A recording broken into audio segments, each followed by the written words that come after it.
Welcome to VS collections అండి. ఈరోజు వచ్చేసి జార్జెట్ ఫ్యాబ్రిక్లో శారీస్ చూడండి ఎంత బాగున్నాయో. ఇలాగ షిబోరి డిజైన్స్ టైపు మల్టీ కలర్లో వైట్ కలర్ శారీ మీద మల్టీ కలర్ డిజైన్ వచ్చిందండి. లెహరియా ప్యాటర్న్. పళ్ళుకి వచ్చేసి ఇలా టజిల్స్ వస్తాయి. మొత్తం శారీ మొత్తం ఇలానే ఉంటుంది. సో దీనికి బ్లౌజ్ అనేది ఇలా వచ్చిందండి.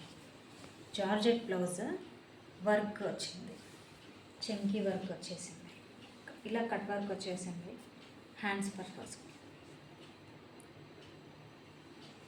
ఇది కూడా జార్జెట్ ఫ్యాబ్రికే, చూడండి ఎంత బాగుందో. ఇందులో కలర్స్ వచ్చేసి రెడ్ కలర్ అండి, రెడ్ కలర్ ఒకటి, ఇలా పర్పుల్ కలర్ బ్లౌజ్ వచ్చింది ఈ శారీకి. అండ్ ఈ శారీ ఇంకోటి పింక్ కలర్ లైన్స్ వచ్చి పింక్ కలర్ బ్లౌజ్ వచ్చిందండి. చాలా బాగున్నాయి. సో 520 ఎవరికైనా కావాలంటే బుక్ చేసుకోండి. 520 ఫ్రీ షిప్పింగ్ అండి. 520 ఫ్రీ షిప్పింగ్.